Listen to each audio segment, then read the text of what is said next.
Hello, good morning students. We start now next point of syllabus and that is weighted index number. In this method, suitable weights are assigned to various commodities. It gives relative importance to the commodity in the group. In most of the cases, quantities are used as weights. There are various methods of constructing weighted index numbers such as Lasper's price index and Pasch's price index. Yesterday we have seen that price index, calculation of price index, quantity index, value index, and today we study this weighted index number. Yesterday we have studied that simple index numbers, and now here we study weighted index number. In this method, importance is given to generally here quantities, and quantities of base year are given importance in Lasper's price index and quantities of current years is given importance in Pasch's price index. तर काल आपण simple index number किंवा value index number आणि price index number ह्या simple index नंबरचे 3 बघितले, price index, quantity index आणि value index. आता आपण वेटेड इंडेक्स नंबर बघणार आहोत. ह्या दोघांमध्ये काय डिफरन्स आहेत तर प्राईस इंडेक्समध्ये सिम्पल कॅल्क्युलेशन्स आहेत आणि वेटेड इंडेक्स नंबरमध्ये क्वांटिटीजला एक इम्पॉर्टन्स दिलं आहे आणि त्या क्वांटिटीजनी मल्टिप्लाय करून एक वेगळे कॉलम बनवलेत आणि मग त्याचा फॉर्म्युला तयार करून त्या फॉर्म्युलामध्ये त्या व्हॅल्यूज घालून आपण कॅल्क्युलेशन्स करायचे आहेत. तर आता ह्याच्यामध्ये 2 वेटेड इंडेक्स आहेत, एक लॅस्पेरेसचे आहे आणि एक पाश्चेसचे आहे. लॅस्पेरेस कोण होता तर हा एक इकॉनॉमिस्ट होता, जर्मनमध्ये असलेला, म्हणजे 1834 1913पर्यंत त्याचा जो कार्यकाल होता त्याच्यामध्ये त्यांनी बरंचसं इंडेक्स नंबरच्या बाबतीमध्ये बरंचसं त्याचं कॉन्ट्रिब्युशन आहे. तर त्यांनी हे वेटेड इंडेक्स नंबर तयार केले. तर त्यांनी फॉर्म्युलेट केलेले वेटेड इंडेक्स नंबरमध्ये बेस इयरच्या क्वांटिटीला इम्पॉर्टन्स देण्यात आलेला आहे. तसंच पाश्चेस हा पण जर्मन इकॉनॉमिस्ट आहे आणि त्यानं काय केले तर करंट इयरच्या क्वांटिटीला त्याने इम्पॉर्टन्स दिलेला आहे. म्हणजे बेस इयरचे प्राईसला पण करंट इयरने मल्टिप्लाय केले आणि करंट इयरच्या प्राईसला पण करंट इयरच्या क्वांटिटीने मल्टिप्लाय केले आणि लॅस्पेरेसमध्ये बेस इयरच्या प्राइसेसने दोन्हीकडं मल्टिप्लाय केलेला आहे. हा दोघांच्यातला फरक आहे. तर हा जो पासेज होता तो 1851 ते 1925 या कार्यकालामध्ये त्याने ते अशा पद्धतीचे हे इंडेक्स नंबर त्याने कन्स्ट्रक्ट केलेले आहे, फॉर्म्युलेट केलेली आहे. तर आपण प्रत्यक्षच बघू काय आहे. लॅस्पेरेस प्राईस इंडेक्स नंबरमध्ये बेस इयरच्या क्वांटिटीजला वेट दिलेला आहे, त्याने बेस इयरच्या क्वांटिटीजला महत्त्व दिलेलं आहे. तर इथं हा फॉर्म्युला काय आहे, P01 इज इक्वल टू, म्हणजे करंट इयरचे प्राईस इंडेक्स आपण काढतो आहे, समेशन P1 इंटू Q0 आणि summation P0 into Q0 into 100. आता व्हॅल्यू इंडेक्स नंबरमध्ये आपण कसं बघितलं होतं, summation P1 Q1 divided by summation P0 Q0, म्हणजे ज्या इयरची प्राईस होती त्याच इयरच्या क्वांटिटीने मल्टिप्लाय केलं होतं आणि बेस इयरला जी प्राईस होती त्याला बेस इयरच्याच क्वांटिटीने मल्टिप्लाय केलं होतं. इथं कसं तसं नाही आहे, करंट इयरच्या प्राईसला पण बेस इयरनेच बेस इयरच्या क्वांटिटीने मल्टिप्लाय केले आणि बेस इयरच्या प्राईसला पण बेस इयरच्याच क्वांटिटीने मल्टिप्लाय केले. इथं दोन्हीकडं Q0 होतं. व्हॅल्यू इंडेक्समध्ये इथं सुद्धा P1 Q1 होतं आणि इथं सुद्धा P0 Q0 होतं. आता इथं कसं आहे, दोन्हीकडं Q0 आहे, म्हणजे इथं Q0 ही कुठली प्राईस झाली, बेस इयरची कुठली क्वांटिटी झाली, बेस इयरची क्वांटिटी झाली. मग बेस इयरच्या क्वांटिटीला इम्पॉर्टन्स दिले याचा अर्थ दोन्ही वर्षाच्या प्राईसला बेस इयरच्या क्वांटिटीजने मल्टिप्लाय केले, हे एवढं लक्षात ठेवायचं. म्हणजे लॅस्पेरेस हा बेस इयरची क्वांटिटी कन्सिडर करतो आणि त्याला महत्त्व देतो आणि पाश्चेस हा करंट इयरची क्वांटिटी ला जास्त महत्त्व देतो. तर आता प्रत्यक्ष एक्झाम्पल बघू.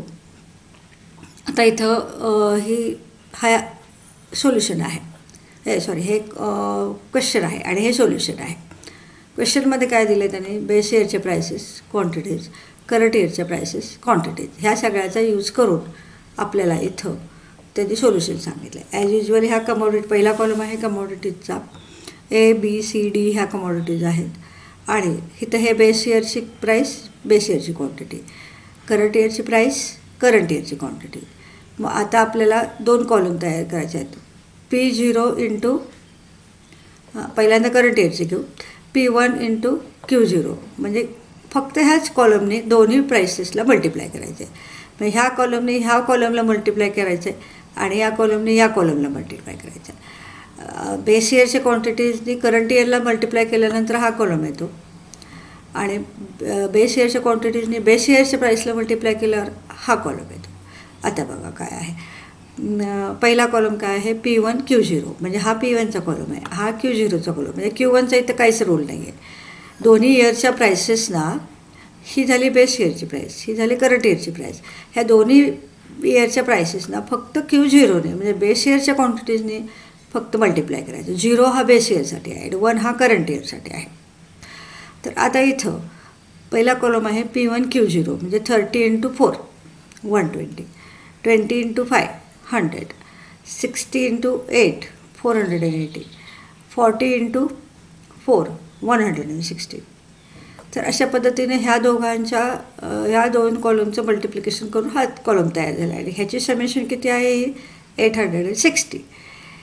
तसंच पुढचा कॉलम काय आहे, P0 Q0, म्हणजे हा करंट इयरचा कॉलम झाला, हा बेस इयरचा कॉलम झाला. P0 Q0 या दोघांचं मल्टिप्लिकेशन, 20 इंटू 4 80, 10 इंटू 5 50, 40 इंटू 8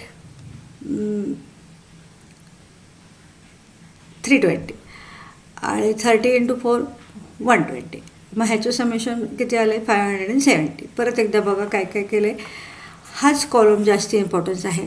हा कॉलम बेस इयरच्या क्वांटिटीज आहे. लॅस्पेरियस बेस इयरच्या क्वांटिटीजला जास्त महत्त्व देतो आणि त्याचा वेट जास्ती आहे, त्यामुळे या कॉलमचा आता इथं काही रोलच नाही आहे. Q1 कॉलमचा काहीच रोल नाही आहे इथं, फक्त क्वेश्चनमध्ये दिले म्हणून आपण इथं घ्यायचं आहे. मग या कॉलमने बेस इयरची क्वांटिटी इंटू करंट इयरची प्राईस, बेस इयरची क्वांटिटी इंटू बेस इयरची प्राईस, ह्याला मल्टिप्लाय केलं म्हणजे Q0ने P1ला मल्टिप्लाय केल्यावर आपल्याला P1 Q0 हा कॉलम मिळतो. Q0 इंटू P0 किंवा P0 इंटू Q0 ह्या पहिल्या आणि दुसऱ्या कॉलमचं मल्टिप्लिकेशन केल्यावर हा कॉलम मिळतो. दुसऱ्या आणि तिसऱ्या कॉलमचं मल्टिप्लिकेशन केल्यावर आपल्याला हा कॉलम मिळतो. मग ह्याची समेशन घेतली आहे आणि फॉर्म्युला काय आहे आता, summation of P1 Q0 divided by P0 Q0, म्हणजे दोन्हीकडे Q0च आहे आता, म्हणजे हा कॉलम डिवायडेड बाय हा कॉलम. तर बघा आता त्याचा हेच मेथड त्याने लिहिलेली आहे. Find out the product of P1 Q0, म्हणजे सेकंड लास्ट कॉलम. त्याच्यानंतर लास्ट कॉलम हा P0 Q0, बघा इथं सांगितल्याप्रमाणे हा सेकंड लास्ट कॉलम, हा लास्ट कॉलम. त्याच्यानंतर ॲडिशन करायला सांगितले आणि समेशन P0 Q0ची व्हॅल्यू काढले, समेशन P1 Q0ची व्हॅल्यू काढले, समेशन P1 0ची व्हॅल्यू आली 860, समेशन P0 Q0ची व्हॅल्यू आली 570 इंटू काय केले त्याने 100. मग ह्याचं ह्याचं डिव्हिजन करून त्याला 100 मल्टिप्लाय केल्यावर त्याचं आन्सर 150.87 येते. तर अशा पद्धतीचं हे आपण 500 लॅस्पेरियस इंडेक्स नंबर बघितला. त्याच्यानंतर आहे बघा 500 इंडेक्स नंबर. इथं पण ॲज युजल तेच सोल्युशन आहे, आज क्वेश्चन आहे आणि ह्याचं सोल्युशन आहे. हा क्वेश्चन आहे, बेस इयरच्या प्राइसेस दिल्यात, बेस इयरच्या क्वांटिटीज आहेत, करंट इयरच्या प्राइसेस दिल्यात, करंट इयरच्या क्वांटिटीज आहेत. सोल्युशनमध्ये पहिला कॉलम कमोडिटीचा आहे, दुसरा कॉलम बेस इयरचे प्राईस आणि क्वांटिटी आहे, तिसरा कॉलम करंट इयरची प्राईस आणि क्वांटिटीज आहे. आता मागच्या वेळेस या कॉलमने आपण दोन्हीकडे मल्टिप्लाय केलं होतं. आता काय करायचं आहे, या कॉलमने ह्या कॉलमला आणि या कॉलमला म्हणजे Q1ने P0ला मल्टिप्लाय करायचं आहे आणि Q1ने P1ला मल्टिप्लाय करायचे, म्हणजे करंट इयर बेस इयरचे आणि करंट इयरच्या प्राइसेसला करंट इयरच्या क्वांटिटीने मल्टिप्लाय करायचे या दोन्ही प्राइसेसला, आणि तसे मग त्याचे कॉलम केलेले आहेत. आता हा कॉलम कुठला बघा, P1 Q1, म्हणजे P1 याचा अर्थ करंट इयरची प्राईस, करंट इयरच्या प्राईसला करंट इयरच्या क्वांटिटीने मल्टिप्लाय करून हा कॉलम काढलेला आहे. बघा इथं 5 इंटू 8 म्हणजे किती झाले 40, 8 इंटू 3 किती झाले 24, 2 इंटू 10 किती झाले 20, 10 इंटू 5 किती झाले 50. त्याच्यानंतर दुसरा शेवटचा कॉलम जो आहे तो P0Q1, म्हणजे हा कॉलम इंटू हा कॉलम येणार. म्हणजे हे झाले करंट इयरची प्राईस इंटू करंट इयरची क्वांटिटी. हा कॉलम झाला बेस इयरची प्राईस इंटू करंट इयरची quantity. 2 into 8 16, 4 into 3 12, 1 into 10 10, 5 into 5 25. मग ह्याची समेशन किती आली 134, ह्याची समेशन किती आली 63. तर अशा पद्धतीनं हे आपलं त्याने हे सगळं टेबल तयार केलं आहे. आणि त्याच्यानंतर त्या समेशनमध्ये त्या व्हॅल्यूज घालून त्याचं कॅल्क्युलेशन केलं आहे. बघा आता हे स्टेप्स मी सांगितल्याप्रमाणेच आहेत सगळ्या. Find out the product P1Q1, find out the product P0Q1, add all products P1Q1, make summation of P1Q1, ॲड ऑल प्रोडक्ट्स P0Q1 and apply the given formula. Summation P1Q1 divided by summation P0Q1 into 100. मग ह्याची value किती आली होती 134, ह्याची value किती आली होती 63 इंटू 100. म्हणजे ह्याचं आन्सर किती आलं 212.69 आणि हे त्याचं इंडेक्स नंबर आहे.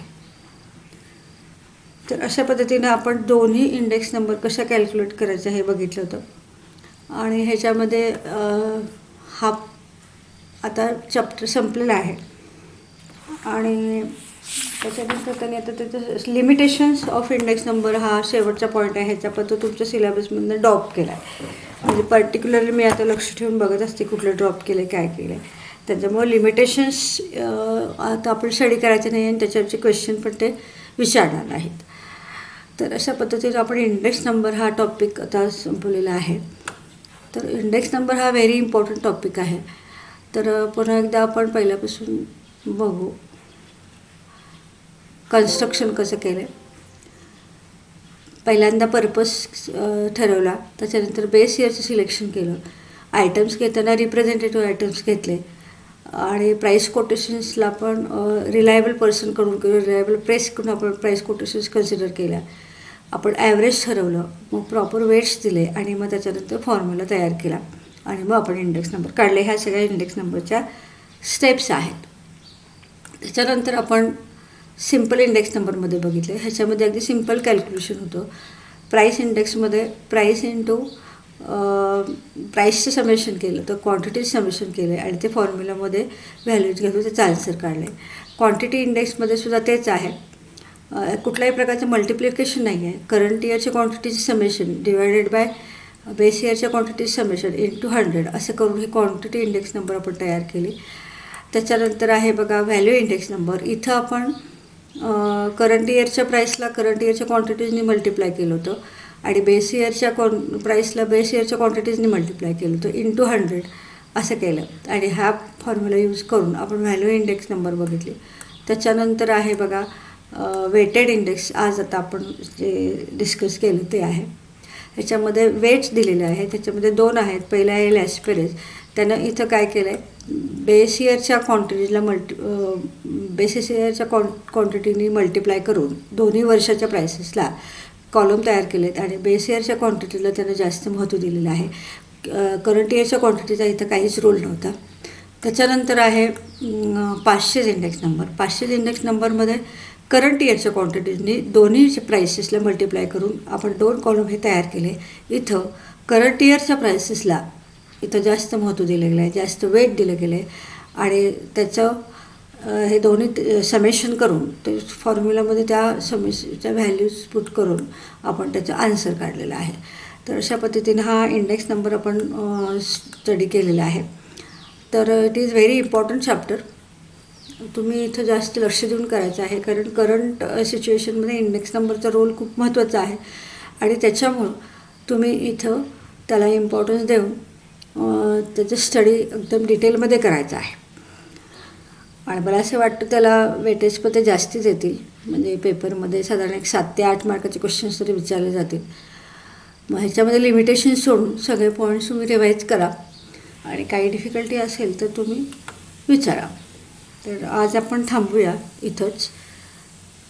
Thank you very